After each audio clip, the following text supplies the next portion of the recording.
look about right then? Perfect. All right. Well, this is the completion of the Wonderland Creek project. This is the Spring Creek Bridge here, 34th and Iris. The flood came through and tore all this out, and they put in multi-use paths. So I'll show you a few shots of it today, and they're also giving away ice cream, which is one of the reasons you should have been here. You missed it, didn't you? I know, but I'll eat yours for you. Jan Scott with Boulder Channel 1.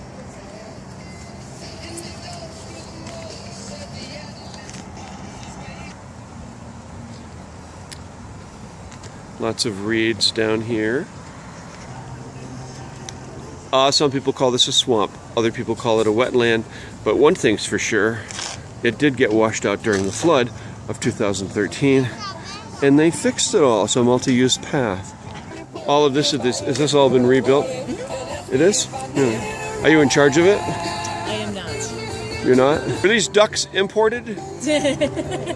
No. Are you worried about the neighbors getting them and eating them? You know, I think it tastes like... The Wonderland Creek Greenway Improvement Project.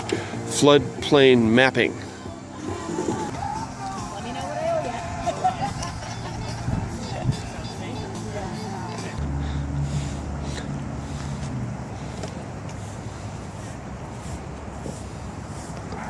you. Well, it really goes on.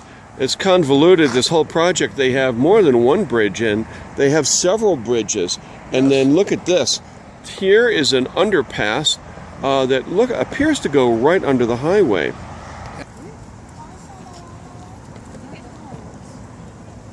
Eric might even want to go see Star Wars.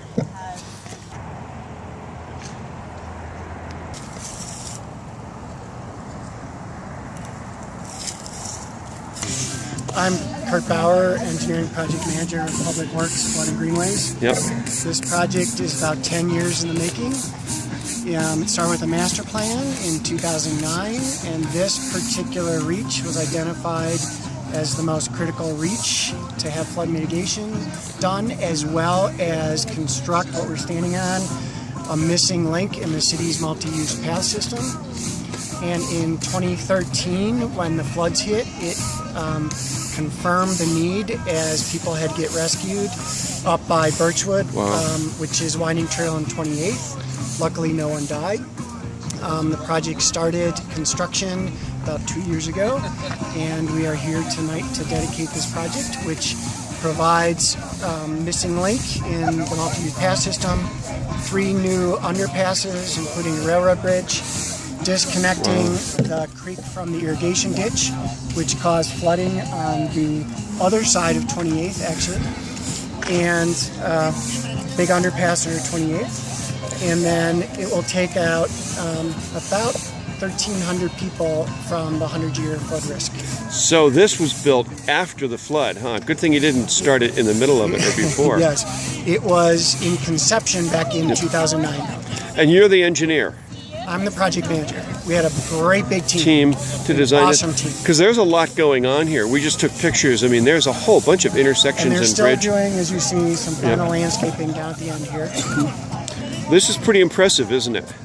Is this a big deal? This is a big deal in terms of multi-use paths. And I've been doing flood mitigation for 30 years, so that's why I do this, is this kind of project. It's very gratifying.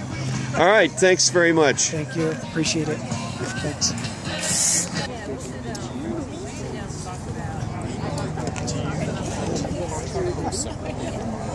Started.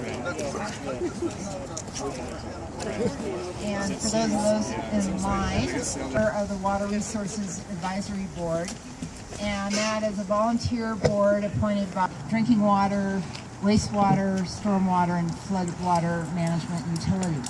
Thank you, Leslie. I want to say a few words about RAB here real quick. We do board appointments of all kinds. I think we have like 16 or 18 boards that we appoint. And the one thing that makes it hard to pick the folks to go off, so projects like these are really important, as we saw in the 2013 flood. And this project had been birthed in 2009, and the budget for it was secured in 2013. Unfortunately, not in time to put it in before the flood hit. But the flood reinforced reinvigorated all kinds of looking at projects, getting them planned. We'll be looking at this project in total was $30 million, and the city had the bond for $20 million, so we were able to get funding from the during the flood event that we had in 2013, over 200 homes. Well, that's it here from the Wonderland Creek project. Now, what's really good to know about this is the flood came through and tore everything up, and a lot of houses north and south of us. But the question is, if we get another flood, will this work? Is this good mitigation?